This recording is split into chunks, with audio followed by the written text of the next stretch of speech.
What does that mean? Proud, just proud as it was when I was in the Air Force. You know, it's just an awesome feeling. You can't even put it into words. You just get goosebumps all over. That was Fox 2's Brandon Hudson reporting. Fox 2 is proud to support the effort to prevent and end veteran homelessness, not just in Metro Detroit, but across the country as well. That's why Fox is again partnering with U.S. vets through the Make Camo Your Cause campaign. To learn more about the campaign or to donate, just scan the QR code right there on your screen. You can shop for camo or just wear it, then snap a selfie or video and share on social media using the hashtag #HonorUsVets. The Edge at 11 starts now. Well, if we get stuck in Miami, it'll be a lot warmer than Michigan. Crazy. Just unbelievably crazy. And we're coming back Sunday, so let's pray we get back into Detroit. It's just crazy. We just, hope everything can just get back to normal here pretty soon. Tonight on The Edge, the government shutdown really starting to throw a wrench in Metro Detroiters' plans, and they're not alone. Airports across the country are canceling flights as staffing issues stack up. You're looking at something here in a second called the misery map, and you might want to put a capital M on misery because miserable is exactly the right term to describe the air travel industry right now. As you can see, there's widespread delays and cancellations at major airports all over the country, including right here in Metro Detroit. Now, 10% of flights departing Detroit Metro Airport tomorrow are canceled. Some airlines like United and Delta have already sent out notices for those flights. DTW is among 40 total airlines who will face the same 10% flight reduction as air traffic controllers face critical employee shortages. Fox 2's Dave Kinchin keeping close tabs on how travelers at DTW are doing tonight, and he is joining us live with the latest. When we checked in with you at 10 o'clock, it was quiet, and you said maybe the quiet before the storm. Yeah, that's what it seems like, still quiet right now. You know, we talk about packing your patience a lot. You might need an extra carry-on of patience because of the nerves that many people are feeling. We'll go to video. You know, we've been here at Detroit Metro. Lauren Edwards was here earlier today for 5 and 6. We're here tonight for 10 and 11. Really, we've had this all covered, talking with passengers, travelers, trying to get a pulse check on everything going on because people are trying to get out of town or come into town ahead of the major airlines canceling tons of flights due to that federal government order to reduce traffic at the nation's busiest airports beginning Friday, so tomorrow, all because of that ongoing federal government shutdown, which has created a significant shortage of air traffic control workers and other positions. About 500 Friday flights were scrapped across the country as ground stops pile up in New York and Dallas and other places. Now, we talked with travelers about how they're preparing for any possible disruptions to their ability to fly home after their trips are done. We actually this morning threw extra clothes in our bags, and just in case, just rather be prepared than not. Hopefully everything goes well. Yeah, what's your take, sir? What you gonna do? You know, nothing you can do. Crazy.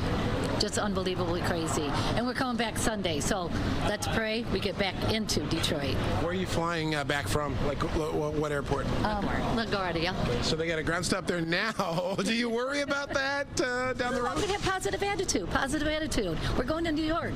Come on, New York City. We're going to have girls' time. Yeah. Today's show and all. So what do the Detroit Metro Airport authorities know about it? Well, you know, they're watching and waiting, too. Here's a statement that says the Wayne County Airport Authority is aware of unconfirmed reports that Detroit Metropolitan Wayne County Airport, DTW, as we know it, is on the FAA's flight reduction list. Currently, we have not received official confirmation from the FAA. We will continue to monitor the situation closely. They say there are no significant disruptions at this point here at Detroit Metro, but they always advise people when it comes to fluctuations with air travel, but especially now with this shutdown in place, definitely check with your airline. Delta repeatedly puts out statements online, so does American and many of the other airlines out there. I almost said automakers, but you might want to drive if it ends up becoming a better option. And so you hop in your vehicle instead of flying, depending on where you're going. But definitely a lot of watching and waiting. It's kind of like Michigan weather.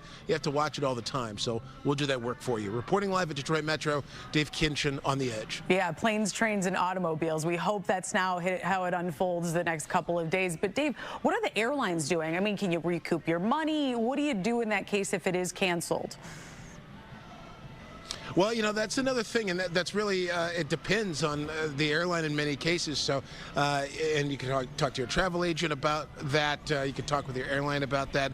I know some rules have changed over the years as far as refunds and that sort of thing, but really it depends on, a lot of it is case by case. So definitely check with the airline or your travel agent on that.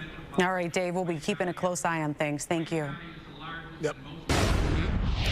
2 cars into 2 buildings in 2 days. It's been quite a scary week in Bloomfield Township. Earlier this afternoon, a 77-year-old woman plowed her vehicle into the Thai Taste to Go on Telegraph near Long Lake. 5 people were taken to the hospital but are expected to be okay. Now, this was around lunchtime, and there were quite a few people inside. It's not clear yet whether the driver was distracted. The other crash took place yesterday at Golling, a Chrysler dealership just a mile north. Somebody was in the service drive and again at some point accelerated through the building and crashed into several vehicles inside, slightly striking one person inside, a porter in the building, and they were not injured either. Both incidents were very, very lucky that nobody was killed in these incidents. The causes of both crashes are still under investigation. In Taylor, a trip to the Southland shopping mall sending a teen to the hospital. She says she was stabbed while standing in line at a shoe store. I did get stabbed 4 times. I have a punctured lung right now. In the hospital for who knows how long, and all for what? Sanaya Jenkins stabbed at Kids Foot Locker. I think it was unfair to me to get stabbed. Sanaya tells us she was walking by the sneaker store at Southland Mall in Taylor Wednesday and heard yelling at the register. Inside, a 40-year-old woman's credit card was declined. Sanaya says she looked in, then the woman snapped at her. As the argument got verbal, she put her hand in her purse and proceeded to tell me she was going to shoot me. Instead, pulling out a kitchen knife and stabbing Sanaya twice in the neck, once in the stomach and thigh. I did not see or even know I was stabbed until after the physical altercation. Police sources say a comment about the suspect being broke spurred the whole thing, but Sanaya says it wasn't her. I am going to press charges, but it also saddens me in a way because I don't want her to be taken away from her kids. I truly don't. The suspect, that 40-year-old woman, was arrested at the Southland Mall. We're told she has her kids and had them with them, too. Charges are expected.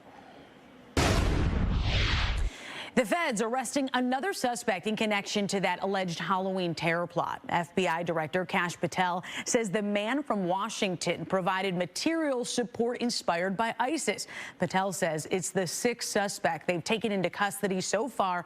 2 of them were arrested in New Jersey this week. The 3 others from Dearborn have already been charged. More arrests are likely. A Detroit man now facing charges accused of sexually assaulting a 5-year-old girl inside a McDonald's bathroom.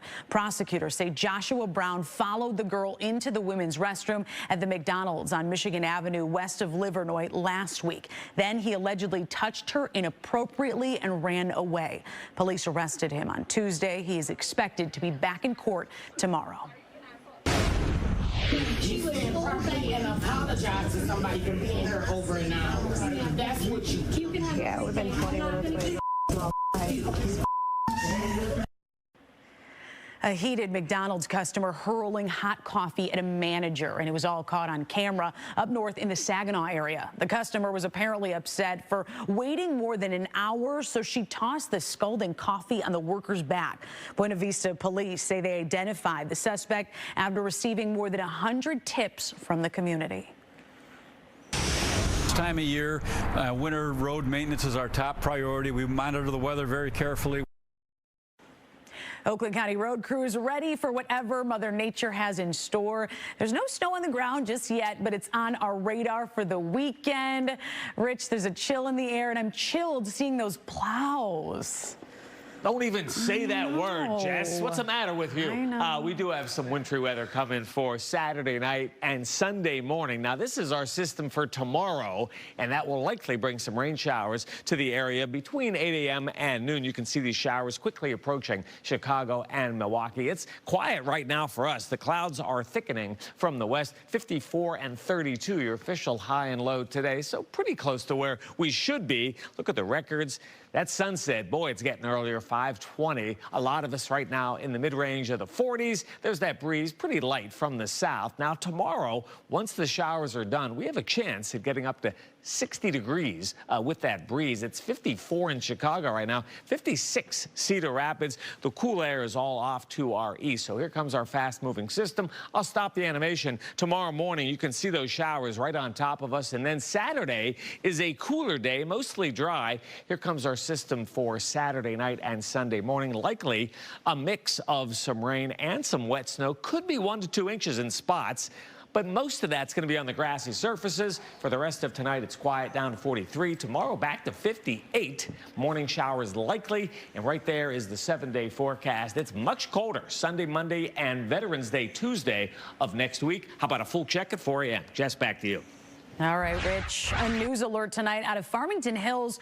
All Farmington public schools are closed tomorrow. The district sending out a letter to parents tonight explaining that a car accident caused damage to a crucial internet fiber line, forcing the district to cancel classes tomorrow. The district superintendent, Dr. Kelly Coffin, says the district will notify families with more information on when school will resume. A federal judge giving the Trump administration a deadline. Fully fund SNAP benefits for this month by tomorrow. It's unlikely most of the 42 million Americans who depend on SNAP will get that money quickly. As of right now, SNAP is only partially funded. 1.4 million people in Michigan rely on these benefits. The loss of SNAP payments is part of the fallout from the federal government shutdown. But let's try to remember, we're all Americans. So I'm not red, I'm not blue. I'm red, white, and blue as it relates to the patriotic parade. More on the Macomb County prosecutor's plans to throw a patriotic party throughout the county. That's coming up on The Edge.